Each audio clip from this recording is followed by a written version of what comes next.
Hello, my name is James Catterndall, and I'm here to talk about my experience at the Getty Villa. The Getty Villa originally opened in 1974 as a gallery that focused on art pieces surrounding the Mediterranean.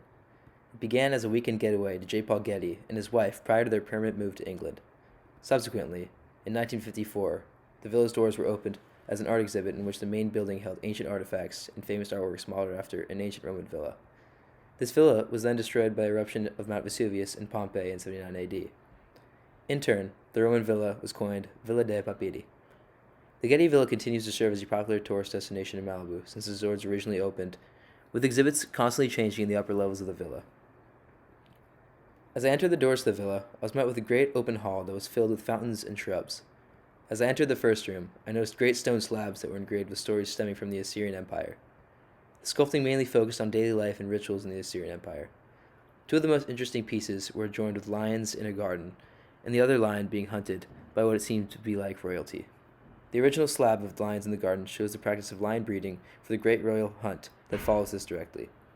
The lion hunt was common practice between kings and acted as an annual tradition for royalty.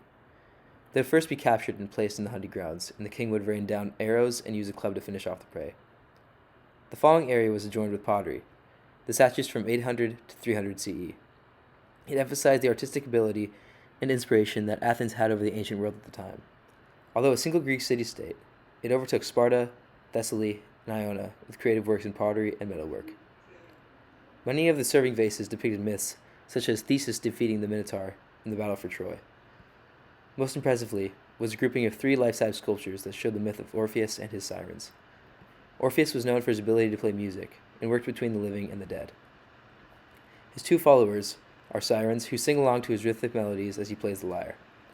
As I moved along, I came across a sculpture of an Olympian. He was life-sized and stood in an athletic stance. The name of the impending figure was the Victorious Youth. The most fascinating part of the sculpture had to do with its story. During the Greek classical period around 400 BC, the sculpture was being moved from Greece to southern Italian coast. At one point, it was pushed off and sank to the bottom of the ocean off the coast of Sicily. It was taken up by a fisherman more recently in the 1980s. J. Paul Getty was lucky enough to gain information about the sculpture and immediately bought it off the fisherman directly. Since it was found off the coast in the waters that Italy had jurisdiction over, they started a confrontation and disputed with Getty in a legal battle over the sculpture. Italy intends on claiming the sculpture to this day as it holds high significance into understanding the original Olympic Games in Athens and for the great condition that it retains. The Italian coastline flourished with artistic marvels with the popularity of marble sculpting and increasingly intricate pottery. The most artistic feat I was introduced to was a marble urn that depicted the journey between life and death. It was adorned with 2 angels carrying off a man while his peers witnessed. From then, the entirety of the villa was filled with ancient Italian sculptures and a grand hall for special exhibits. Western Italy began to prosper in the arts, especially in facial sculptures, animal sculptures, and sculptures of those depicting prominent features, one being the extremely lifelike head of an unknown statesman. Many of these sculptures were originally painted with vibrant colors, but as time prevailed, they weathered and went to the original light marble color.